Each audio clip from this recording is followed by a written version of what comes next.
1월 10일 수요일 매일의 묵상에 오신 성도분들을 예수님의 이름으로 환영하며 축복합니다. 오늘 우리가 함께 묵상할 본문은 욥기 9장인데요. 우리 함께 32절부터 35절까지 말씀을 보겠습니다. 하나님은 나처럼 사람이 아니신즉 내가 그에게 대답할 수 없으며 함께 들어가 재판을 할 수도 없고 우리 사이에 손을 얹을 판결자도 없구나. 주께서 그의 막대기를 내게서 떠나게 하시고 그의 위엄이 나를 두렵게 하지 아니하시기를 원하노라. 그리하시면 내가 두려움 없이 말하리라. 나는 본래 그렇게 할 수 있는 자가 아니니라. 우리가 요즘 매일의 묵상 가운데 욥기서를 통해 은혜를 나누고 있는데요. 이 욥기라는 책이 어떤 책인지 앞서 욥기 1장부터 여러 목회자분들의 말씀을 통해서 여러분들이 배우시고 깨달으셨겠지만 욥기가 어떤 내용과 주제를 다루고 있는 책인지를 다시 한번 짧게 나눠보길 원합니다. 우리가 흔히 욥기서를 읽으면서 가장 많이 오해하고 잘못 인용하는 것이 무엇이냐면 욥이라는 인물이 그의 인생에 닥친 수많은 고난과 역경을 다 견뎌냈더니 하나님께서 그에게 이전보다 더 큰 복을 허락하셨다고 성급하게 판단하는 것입니다. 그런데 아이러니하게도 욥에게 그 처참한 고난과 역경이 임하도록 허락하신 분은 다름 아닌 그가 그토록 경외하는 하나님이셨습니다. 우리가 잘 알고 있는 것처럼 욥기 1장 1절에 보면 욥이라는 인물에 대한 설명이 있는데요. 욥은 온전하고 정직하여 하나님을 경외하며 악에서 떠난 자라고 말합니다. 즉 당대의 의인이라는 것이죠.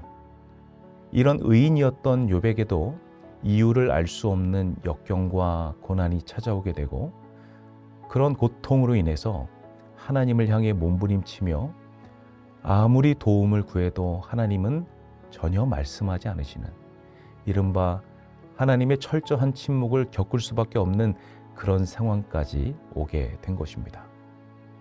주님이 오늘 저와 여러분에게 욥기서를 통해 주시고자 하는 주제는 과연 무엇일까요? 그렇습니다. 욥이라는 한 사람이 인생의 역경과 고난을 견디어서 끝내 정금과 같이 빛나는 복을 받았다라고 하는 일명 7전8기에 대한 내용이 이 책의 주제가 아니라 복을 주시는 이도 오직 하나님이시요 거두시는 이도 오직 하나님이시며 이 세상에 의인은 없나니 오직 하나님만 정의로우시다는 것을 깨닫게 하는 책이 바로 이 욥기서인 것입니다. 남포교회 원로 목사님이신 박영선 목사님의 말씀을 빌리자면 욥기라는 책은 우리가 세상의 도덕법 수준에서 더 나아가서 창조주 하나님을 뵙고 창조 세계로 나오라고 하시는 하나님의 초청에 순종하며 발걸음을 내딛도록 하는 책인 것이죠. 그래서 우리가 매일의 묵상 이 욥기 말씀을 통해 은혜를 받을 때마다 하나님의 통치와 주권을 인정하며 이 세상의 도덕법이 아니라 하나님의 창조 세계 법칙 안에서 우리가 비로소 진정한 하나님의 자녀임을 깨닫고 발견하며 그 큰 은혜를 누릴 수 있는 그런 시간이 다 되시기를 예수님의 이름으로 간절히 소망합니다. 오늘 본문 9장에서는요. 앞서 8장에서 욥의 세 친구 중에 빌닷이라고 하는 인물의 첫 번째 충고와 변론에 대해 욥이 항변하는 내용으로 이어지고 있습니다.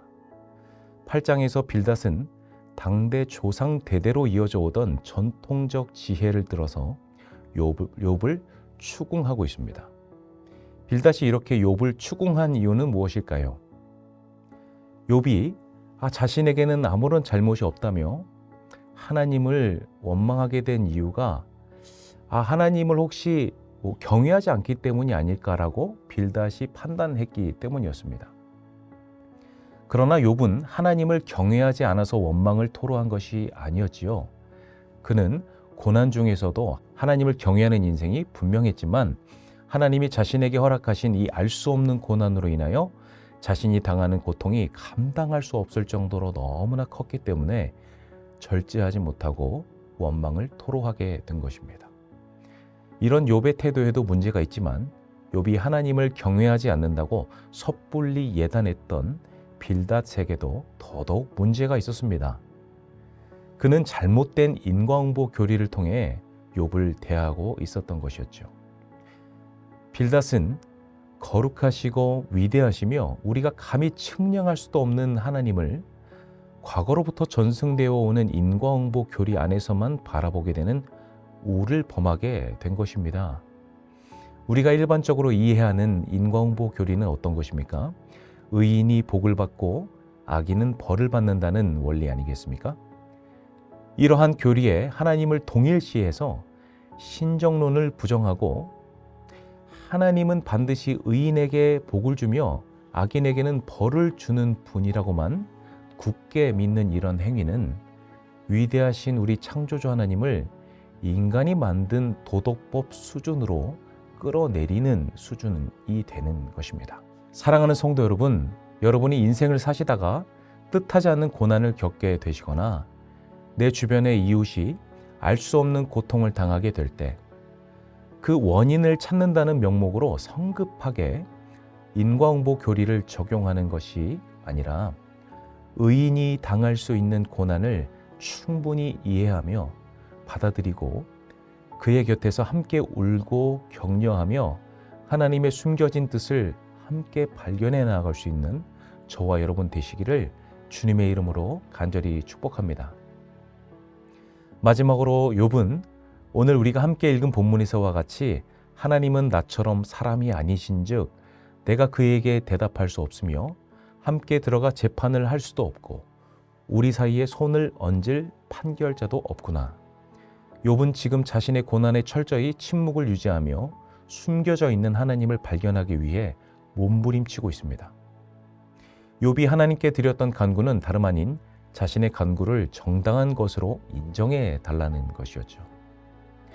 우리가 여기서 한 가지 더 깨닫기를 원하는 것은 욥이 대답 없는 하나님을 향해 원망을 토로할 때 그가 응답이 없으신 하나님으로 인하여서 불신앙 단계로 침몰하게 되는 것이 아니라 하나님을 발견하기 위해 나아가는 이 고난의 길목에서 감춰지고 아직 해결되지 않은 여러 질문들과 대치하고 처절하게 싸우며 아직 버티고 있는 중이라는 것입니다. 그러면서 이런 고통스러운 과정을 지나는 욥이 자신에게 찾아온 불합리한 상황들이 인과응보 교리를 뛰어넘어 도덕법 수준의 시각을 뛰어넘어 하나님의 창조 세계로부터 오게 되었다는 사실을 조금씩 발견해 나아가며 자신의 고난을 이해하기 시작한다는 것이죠. 사랑하는 성도 여러분, 하나님의 복을 바라며 순종하던 자에게 뜻하지 않는 고난이 찾아왔을 때 그 고난의 원인을 쉽게 찾으려 하거나 판단하려 하지 마시고 하나님의 때가 될 때까지 잠시 인내하고 기다리면서 우리 창조주 하나님을 인정하는 믿음을 갖는 저와 여러분이 다 되시기를 예수님의 이름으로 간절히 축원합니다. 그렇게 될 때에 복을 주시는 이도 하나님이시요 거두시는 이도 하나님이심을 온전히 인정할 수 있는 믿음의 백성들이 다 될 줄 믿습니다. 기도하시겠습니다. 위대하신 창조주 하나님, 오늘 들은 말씀처럼 인간이 만든 도덕법 수준을 뛰어넘어 창조 세계로부터 역사하시는 하나님의 통치와 섭리를 인정하는 인생이 되게 하여 주옵소서. 때로는 우리가 이해할 수 없는 불합리한 고난이 찾아오게 될 때 섣불리 판단하거나 하나님을 원망하지 말고 오직 창조주 하나님을 인정하며 끝까지 신뢰하는 믿음 갖게 하여 주옵소서. 내 주변에 알 수 없는 이유로 인해 고통당하는 이웃이 있다면 인과응보의 교리로 단죄하기보다 예수님의 마음으로 함께 울며 격려하는 따뜻하고 넉넉한 인생 되도록 우리의 마음을 주관하여 주시옵소서. 감사드리며 우리의 유일한 소망 되시며 삶의 이유 되신 예수 그리스도의 이름으로 기도드리옵나이다. 아멘.